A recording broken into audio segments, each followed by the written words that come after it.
What's up, ladies and gentlemen? Welcome back to the Big Fight Field channel. Hopefully my connection is coming in well on this computer. I'm not filming on my normal computer tonight because it decided not to hook up to the Wi-Fi in my house, and there was just no option to hook up to the Wi-Fi, which is very weird. But I'm on my other one. I'm on my MacBook, so this is why you see the screen the way it is. Hopefully all is coming in well. I don't plan on being here too long tonight. Just decided to stop in and talk a little about Money in the Bank. Money in the Bank tonight from Toronto. Was very excited about the show. Saw the card for it. Haven't really been able to watch a lot of WWE. Not gonna really have the chance to this summer with my working schedule. The only day that I am off is Wednesdays, and that's for my night shift. So, yeah, I'm not really going to have the time to watch WWE this summer going into SummerSlam, which is a shame because I'm really genuinely excited for SummerSlam. So I haven't been able to catch up too much with the Money in the Bank build, but I will say that watching tonight's show, I was disappointed.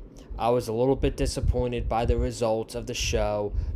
Some of the booking decisions that Triple H made.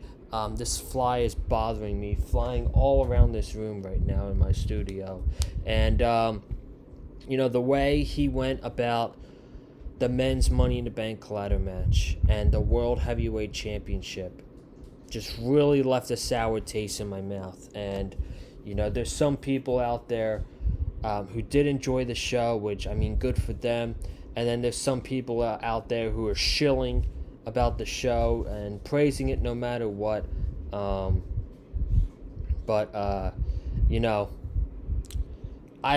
my honest opinion, I really didn't like it. I didn't really like the show that much. And, there was some newsworthy stuff. There was some newsworthy stuff for sure.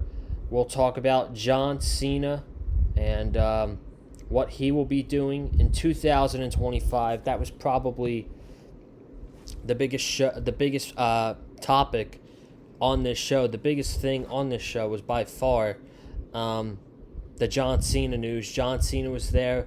That was the big surprise with John Cena. He was coming up on the show. That was the big surprise that Triple H had up his sleeve, I guess. And going into this, Triple H pulled into the arena and it was like, I got some surprises up the tank. And when I saw that the main event was the Bloodline match, I'm like, okay, we might have a surprise in this. Whether it's a new member of the Bloodline, which really isn't necessary, or the return of Jimmy Uso. Roman Reigns is not going to come back tonight. They're saving that for SummerSlam. But, could we get Jimmy coming back tonight? And we didn't even get Jimmy. So the only surprise that we really got on this show was John Cena. It was unannounced, which is cool. But, I don't really think Triple H delivered in that aspect. And there was, for sure, good wrestling. There was... The men's match was great, which we're about to get into. The women's match was excellent. The women's Money in the Bank match, for the second year in a row, was the better match out of the two, and they put more effort into it. And those women, kudos to Zoe Stark and Chelsea Green, and we'll get into their match later. But, and all the other women that were in that match. Tiffany Stratton, who ended up winning, they absolutely killed it. They had easily the best match of the night. And then the six-man tag was fun. Overbooked like crap, but it was fun. So let's just dive into it right here. I'll do all the promotion stuff and all that at the end. The show kicked off with the men's Money in the Bank ladder match. We had Jey Uso, Andrade, LA Knight, Chad Gable, Carmelo Hayes, and Drew McIntyre. Jey Uso had the entrance coming in through the crowd. Here's another thing that's absolutely boneheaded stupid on WWE's part. Last night at the Money in the Bank press conference, when it was over, Michael Cole told the fans in Toronto to wear white to the show. They're going to do a white out for SummerSlam, and make sure you grab your towels on the way out to SmackDown tonight so you can bring them to the pay-per-view tomorrow. Well, sure shit,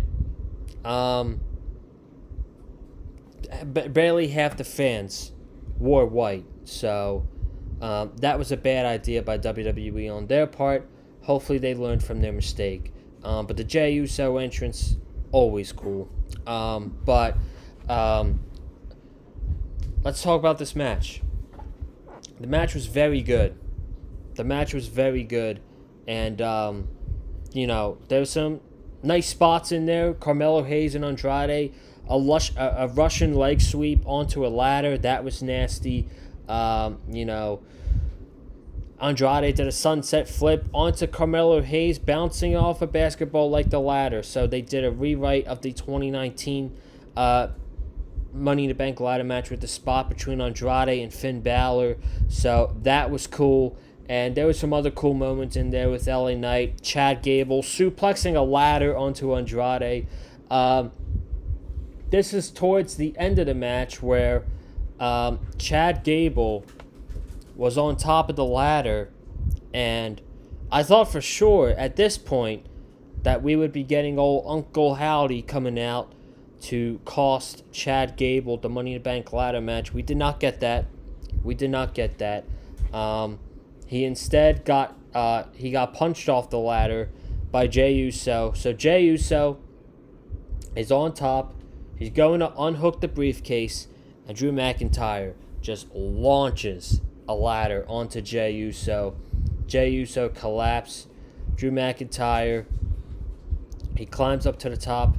He says, "Get fucking over here," because the briefcase was swinging up and down from Chad Gable, holding on to the briefcase. And Drew McIntyre grabs it. He unhooks it. And Drew McIntyre is your 2024 Mr. Money in the Bank. Don't worry, Drew McIntyre is not done for the night. We'll get more into it when we talk about the World Heavyweight Championship match. But the first match of the night was very good. I enjoyed that ladder match. I thought Carmelo and Andrade killed themselves in that match. I thought Andrade, for him not being used much since his WWE return outside of a little stint with the LWO and Legado del Fantasma. It was good to see him in a big spotlight like this. Do I think WWE will keep that up? Probably not. But, I think that it was good to see him. And I thought Jey Uso was going to win. But we did not get that. We got another surprise throughout the night. Actually, right after the second match. So,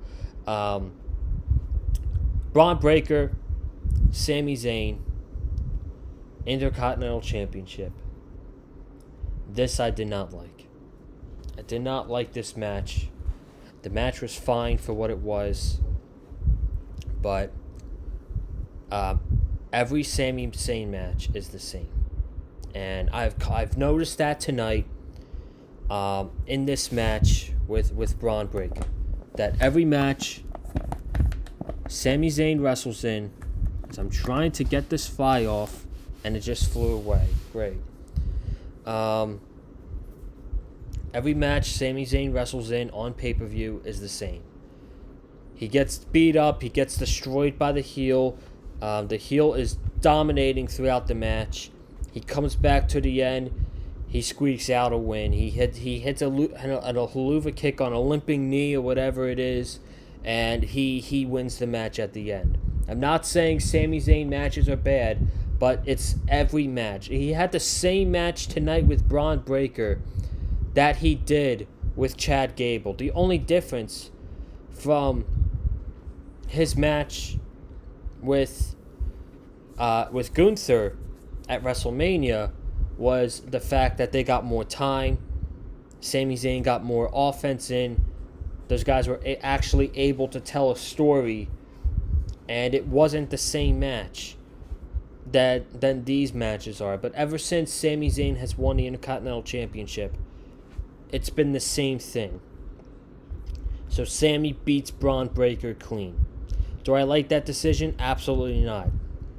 If you were gonna have this match tonight, which I don't think this was the planned match, I think it was supposed to be a fatal four-way with Sheamus and Ludwig Kaiser.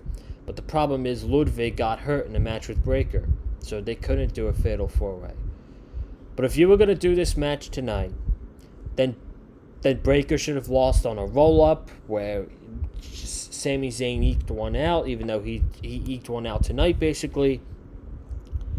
Giving Braun Breaker a clean loss here, I don't think does him favors that much. Do I think the feud continues between these guys? Probably. There's no way that they're not going to have Braun Breaker and his first legit feud on the main roster. I mean, he had a couple matches with Ricochet. He had a match with Ilya Dragunov here and there. But, this is his first legit feud on the main roster, is Sami Zayn for the Intercontinental Championship. And he lost. Do I think these guys have another match at SummerSlam? I sure hope so. And this time I want Braun Breaker to beat the crap out of Sami Zayn and take that Intercontinental Championship. But overall, tonight, I did not like this match. I'm sorry. I didn't like it. I know other people did, and that's fine. But me, not much of a fan of it. Okay. This is where I'm going to get really mad, probably. Actually, no. We had John Cena before this. I'm not going to get mad at this. John Cena was introduced by Trish Stratus. And these people thought AJ Lee was coming out tonight. Come on, man. Come on. Be serious with yourselves. John Cena was the big surprise that Triple H was talking about. So, cool. We got to see John Cena on the show tonight. John Cena, on his towel and his entrance, it said, "My last time is now."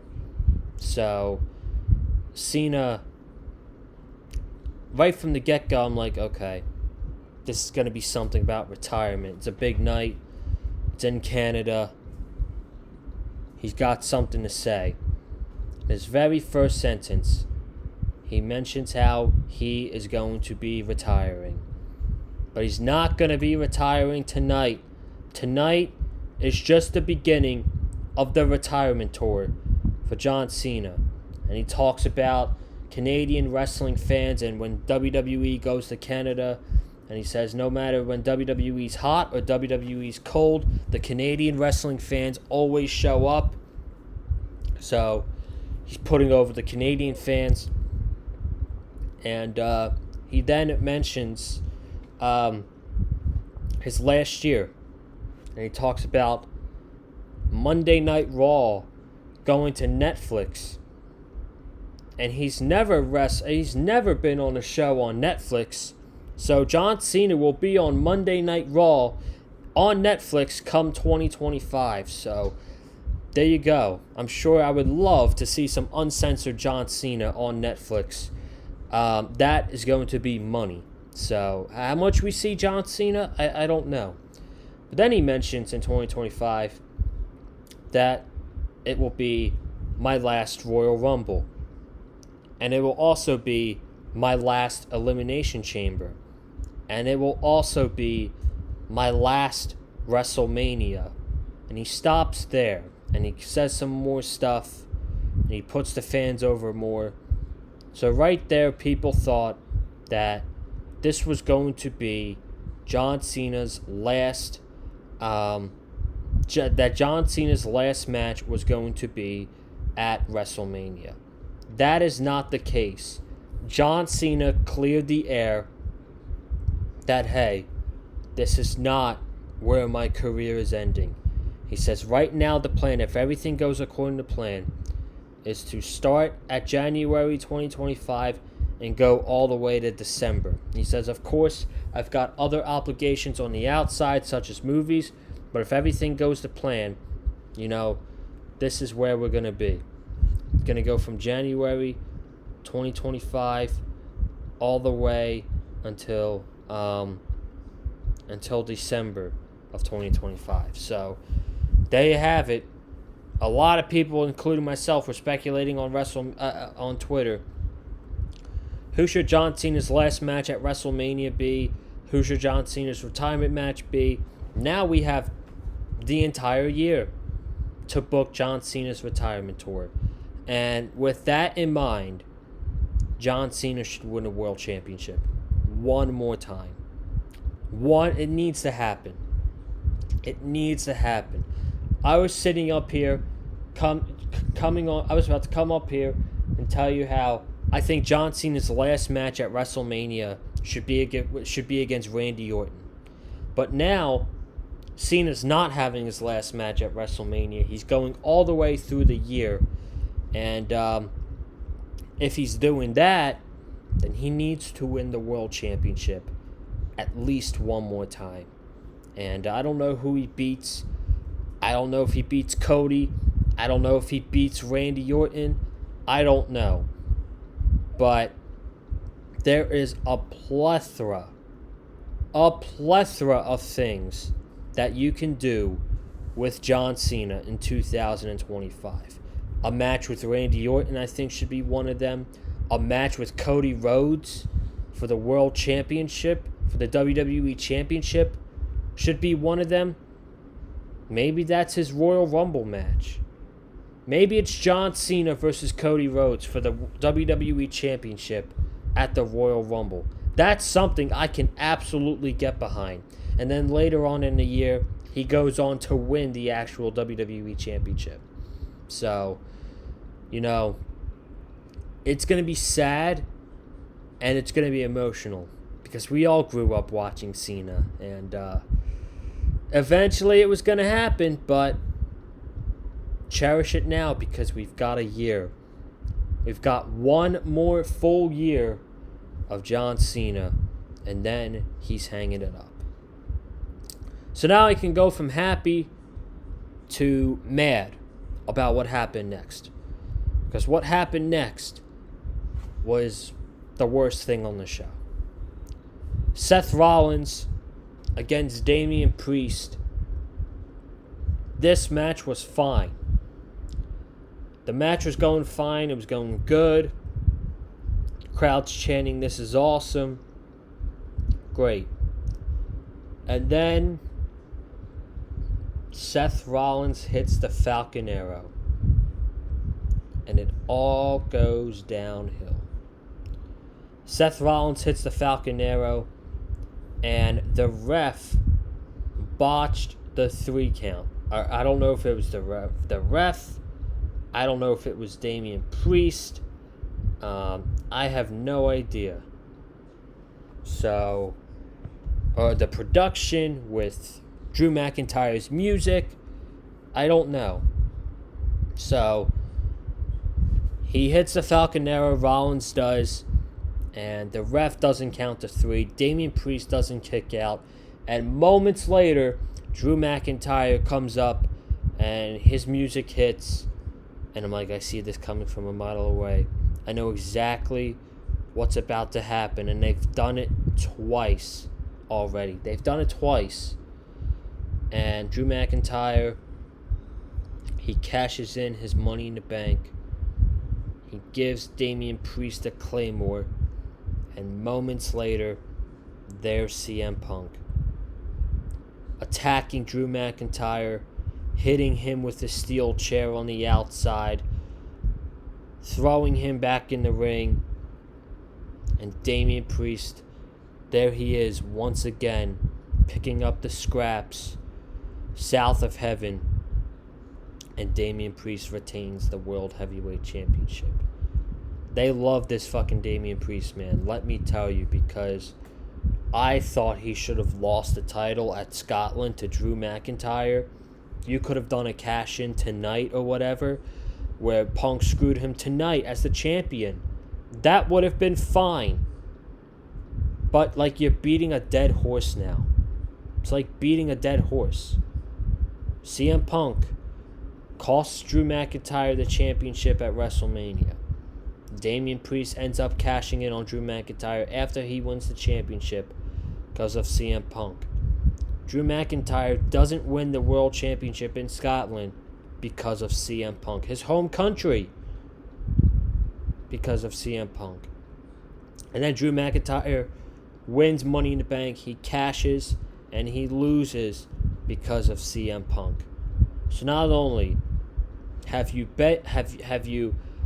beat a dead horse with this feud between McIntyre and Punk, you've wasted the men's Money in the Bank contract in literally 2 hours. In 2 hours, they devalued the men's briefcase so much, which is not a surprise because we've been talking about this for years. It's happened with, Baron Corbin and Otis and Austin Theory, and now it's happened with Drew McIntyre. I'm not going to go out there and say that Drew McIntyre is the worst Money in the Bank holder of all time. That's Otis. Otis has the cake for that. He was the flavor of the month, and Vince decided to give him the briefcase with no plans at all. So, this was a mess. I did not like this. The majority of fans did not like this. This was predictable. This was boring. And now we're stuck with a Damian Priest Gunther match where we could have gotten Gunther versus Seth Rollins, where that would have been the much better match at SummerSlam rather than Damian Priest. I don't know what WWE thinks of this Damian Priest, but they love him. They love him to death, because if it was up to me, he would have lost that title at Clash of the Castle to Drew McIntyre, and then Drew McIntyre would have lost the title tonight to Seth Rollins, and it would have been Rollins versus Gunther, and CM Punk versus McIntyre, and Damian Priest can do his thing with the Judgment Day. That's what I would have done. But, who am I? I'm just in my studio giving my reactions on camera, on a podcast. But, it went downhill since the botch 2 count from the referee. Bad stuff. Just bad stuff all around. So, I tweeted that these next 2 matches, they have to hit it out of the park. And this next match certainly did. And I will have one more complaint before I get into this women's Money in the Bank match. I'm not a fan of these structures, of the way WWE runs their pay-per-views. I'm not a fan of it. They can't leave Peacock soon enough. It can't come soon enough. There's commercial breaks every 15 minutes in between matches. The main event, the ladies' match, ended at 9:29. The main event started at 9:52. That's ridiculous, bro. That's ridiculous. That a 5-hour show, that a 5-match show is going 3.5 hours. That's ridiculous. A 5-match show should go 2 hours max. If you're going to do a 5-match show, it should be 2 hours. That's it. Not 3.5. With Peacock advertisements and video package, because you have to play a 5-minute video package because you think your fans are dumbasses. Like, come on, man. I hate it. I hate the structure. Unpopular opinion, I prefer the way AEW does pay-per-views more than I do WWE. Yes, AEW might do too much at times, but WWE does too little. 5 matches is not enough, and it's too long in between matches. In AEW, it's we're done one match, and we're going to the next match. We're going to the next match. We're going to the next match, which is the way it should be. That's the way it should be. But now we can talk about the good. Because this women's match had all the good. Zoe Stark Io Sky, Chelsea Green, Tiffany Stratton, Naomi, and who else was in there? Lyra Valkyria. Okay. So, this match was awesome. This was by far and beyond match of the night. So, these ladies killed it. Alright? Zoe Stark, I had no idea what she was doing. When Lyra Valkyria was on the ladder and she went for her move, somehow she didn't hit Lyra, she hit the ladder, which, my God bless her. I don't know how she did that. But, Io was taking some bumps. Lyra was dumping her onto the ladder a lot. They had some good chemistry together in this match. Chelsea Green was the ultimate opportunist in the match. Whenever everybody was down, she would go climbing up onto the ladder to try to grab the briefcase. She was far and beyond the fan favorite in this match. Fans love Tiffany Stratton, but they really wanted to see Chelsea win this match. And Chelsea did not win this match. We'll get to the ending in a little bit. But Chelsea and Tiffany Stratton, they set two tables out on the outside. And that's how this finish came to fruition. But first, we got Zoe Stark taking out Lyra. She gave her a choke slam onto the ladder, a bridged ladder. So that took Lyra out of the match. Then we had Io and Zoe Stark, and Zoe, gaining my respect from this spot. She took a pile driver off like the top rim of the ladder onto a bridged ladder from Io. We thought that the pile driver that MJF gave to Daniel Garcia on Wednesday night was ridiculous. My God, this was fucking crazy, this spot between Io and Zoe Stark. Kudos to Zoe Stark for taking that spot. And then at the end, Chelsea Green, the ultimate opportunist in this match. She's the last one standing. Tiffany Stratton meets her at the top. She pushes the ladder she's on, and Chelsea Green goes flying through those tables.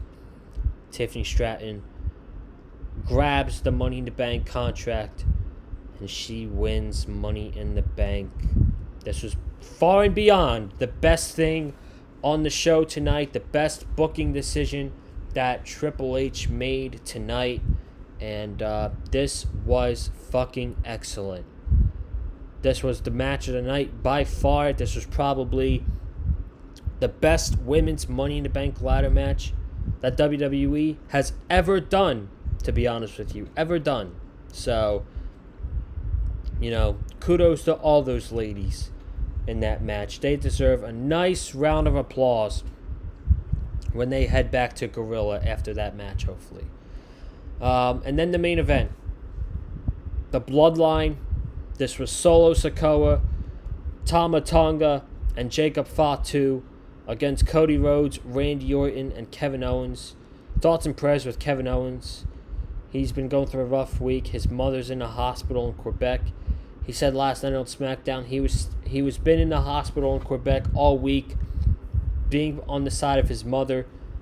But he had to be here tonight because his mother was the main part of the reason why he accomplished his dream in professional wrestling, and getting to the WWE was always his dream. And if his mother knew that he skipped out on a show to be with her, and she would have been pissed. So that was a real life emotional moment last night from Kevin Owens. So I had to mention that. That was touching, and I hoped the best for Kevin Owens. But this match, it was fine in the beginning, and then, like every main event in the WWE, we had a ref bump 2 weeks in a row on major pay-per-views, Forbidden Door and Money in the Bank. We have a ref bump where it's not necessary. Clash at the Castle was one thing with Drew McIntyre and Damian Priest. That was necessary because that set up CM Punk coming down as the second referee. So that was necessary. This was not. All this was to set up was a low blow that was, by the way, botched by Tonga Loa. Tonga Loa had one job on the entire show, was to give Kevin Owens a low blow, and he hit him in the ass before he gave him a low blow. So there you go. That's what Tonga Loa did tonight. Jacob Fatu was impressive in his first match, and they were going crazy. Everybody's fighting on the outside. Everybody's hitting big spots. Fatu and Solo, they take control of Cody at the end. Fatu hits a sunset flip onto Cody Rhodes. They are beating the shit out of Cody. In the end of the match, Solo hits the Samoan spike, pins Cody Rhodes, gets the win for the Bloodline. No Paul Heyman, no Jimmy Uso, no Roman Reigns, no surprises involving the Bloodline tonight. But what they did set up was your main event of SummerSlam. Solo Sikoa and Cody Rhodes. That's your main event in 4 weeks at SummerSlam. Probably a month ago when this was reported, I was probably not a fan of it because I didn't think Solo Sikoa was ready for this big-time match. But the character work that they are doing with the Bloodline on television right now is probably the best thing in all of professional wrestling, if I'm being honest with you. This is probably the best version of the Bloodline since the Sami Zayn days. This has been fantastic, what they are doing with the Bloodline tonight. And tonight they had a very good main event with Cody Rhodes, Kevin Owens, and Randy Orton. I would have gone over it for move, but I did not remember. But they had a very good main event. It was fun. The crowd was into it. I'm not mad at the ending because we knew it was going to happen. Solo Sikoa was going to beat Cody Rhodes. It was inevitable. But they set up the SummerSlam main event. Solo Sikoa is going to take on Cody Rhodes at SummerSlam. So that's your Money in the Bank. Overall, I'm going to give it a thumbs down. I thought the show was okay at best, but that's been every WWE PLE this year outside of the Royal Rumble and WrestleMania. So they got SummerSlam coming up in a couple weeks. It's their second biggest show of the year, so I'm expecting a great build for sure. Will they be able to execute in Cleveland in 4 weeks? But I'm getting out of here. Thank you all so much for joining me. Be sure to subscribe to the channel. Hit the like button if you liked what you heard from me. Comment down below your thoughts on Money in the Bank. Follow me on Twitter, Conlon_Joseph. And I will see you guys in the next video. Have a good night. Stay safe, and as always, stay classy. Love wrestling, and I'm out. Peace.